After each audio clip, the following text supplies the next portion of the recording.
गोटे अनंत बाबू अमर रहे बाबू मुहरे गोटे कथा अनंत बाबू अमर रहे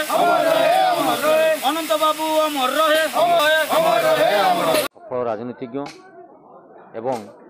लोकमानंक विचारधारा एवं लोकमानंक सांगरे आदृत होइतिबा जणे व्यक्तित्व स्वर्गवासी अनंत प्रसाद जेनांकर आज जो मृत्यु हो जाइए हठात आज शुणी आम भी निजक विश्वास कर पारे से लोक देहांत होली आज जहाँ जानलु जे सकाळे तांकर असुस्थ होगा शरीर को नहीं से गला बेलू से प्राणत्याग हो जाइए घरे एटा गोटे ए अंचल अपूरणीय क्षति तथा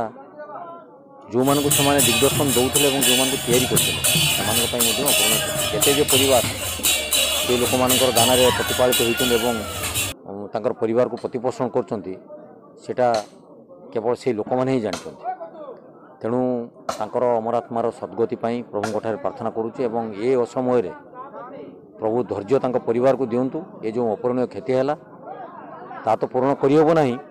किंतु आमे समस्ते जदि से आत्मार सद्गति चाहूबा तेज तांकर जो अधूरा स्वप्न रही जदि साकार करने किसी आदर्श आम अनुप्राणित होगा तेज निश्चित आत्मार सद्गति हो। अंत वर्तमान जो अवस्थार देहांत कर अंत जड़े व्यक्ति नुहति बर्तमान अंत जड़े अनुष्ठान होम एरिया आम जड़े मुरबी की हरइलु बुझे कि सरपंच दुईथर होती association fishery association president school कर इंग्लिश मीडियम स्कूल दुसिंगा पंचायत जिते डेभलपमेंट कार्य जिते अनुष्ठान हाई स्कूल एमई स्कूल माँ ना कर बहु अनुष्ठान सहित अंत संपर्क थे आम बर्तमान गोटे मुरबी की हरइलु ये अंचल 8 पंचायत जड़े मुरबी केवल नुहे आम चांदबाली ब्लॉक आम निर्वाचन मंडल जड़े मुरबी की हरइचु आम जो आम भांगी पड़े मुरबी शून्य हो बर्तमान अंत व्यक्ति नुह जड़े अनुष्ठान से विभिन्न कथार कॉलेज कतरू आरंभ करके हाई स्कूल कतरू एमई स्कूल कतरू association fishery association English medium school ME school केते जे कौन अनुष्ठान कर कही हेनी हिसाब ना से अनुष्ठान परिणत होते ये अवस्था से तो आज सका प्राय 9टा भितर बोधे बुढ़ांगर देहांत हो 10टा भितर आम तो देहांत कथा कहीपर नहीं डाक्तर ये धामरा डाक्तरखाना पहुँचले जे डाक्तर कहले जे बुढ़ार भल ना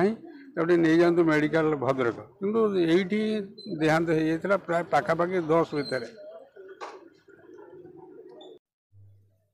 आज दुख परितापर विषय दोसिंगा पंचायत एवं ता संलग्न 8टी पंचायत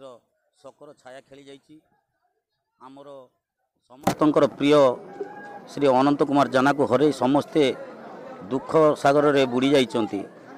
अनंत बाबू एकधार थिले सांगठनिक एवं राजनीतिज्ञ से एमिति कि ये दोसिंगा पंचायत रे जेते बेले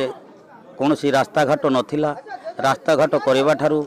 जते बेले गरीब पिला माने पढ़िबा पई स्कूल खंडे नथिला से निज जागा एवं निज हाथरू खर्च करी गोटे स्कूल तांको माँ ना रे कर देथिले सेथिरे गरीब पिला माने पाठ पढ़ी उपकृत हेउथिले एवं राजनीति क्षेत्र में से कौन सी दल निर्विशेष समस्त को भल पाउथिले एमिति कौन आज तांकर एई वियोगरे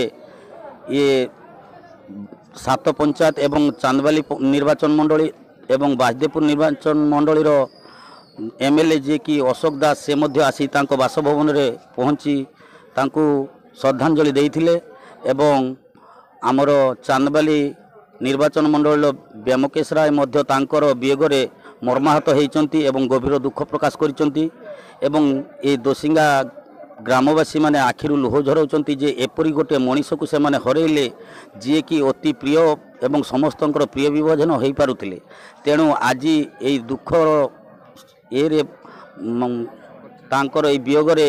हजार हजार लोक एकत्रित होई आमर ए दोसिंगा ग्राम पंचायत रे तांकर शोभायात्रा करैथिले एवं वर्तमान तांको बासभवन रे मिनिमम 3000 रु ऊपर लोक उपस्थित रही आमर पूरा दोसिंगा पंचायत जे कंपनी पोर्ट गेट सामना आरंभ करी ये पूरा धामरा एवं आपनकर पाइकसाई एवं जागुड़ा समस्त जगार माने शोभायात्रा हो आसी बर्तमान बासभवन पार्थिव शरीर पहुँची एवं पार्थिव शरीर अंतिम क्रियापाई प्रस्तुत चली एवं दुखर सह आम जनाऊँ जे एभली मनीष को हर आज समस्त आखिरे लुह जे ईश्वर करंतु तांकर अमर आत्मार सद्गति हो एवं ईश्वर तांकर शोक संतप्त परिवार वर्ग को साहस एवं एतिकी दियंतु एतिका आम समस्त दोसिंगा ग्रामवासी तरफ आमर कामना जे तांको परिवार एवं तांकर समस्ते सुखरे रुहंतु भगवान तांको परिवार पाई मंगल करंतु।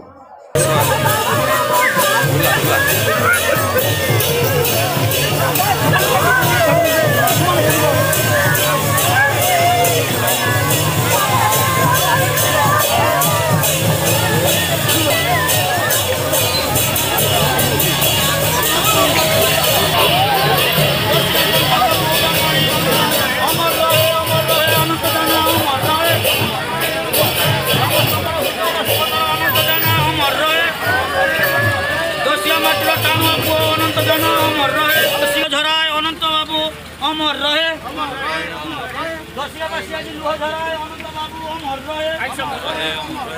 गरीबों को साथी अनंत बाबू अमर रहे अमर रहे अमर रहे अनंत जाना अमर रहे दोसिया माटीर टाणुआ नेता अनंत जाना अमर रहे दोसिया माटीर स्वाभिमानी पुआ अनंत जाना अमर रहे दोसिया माटीर गर्व गौरव अनंत जाना अमर रहे।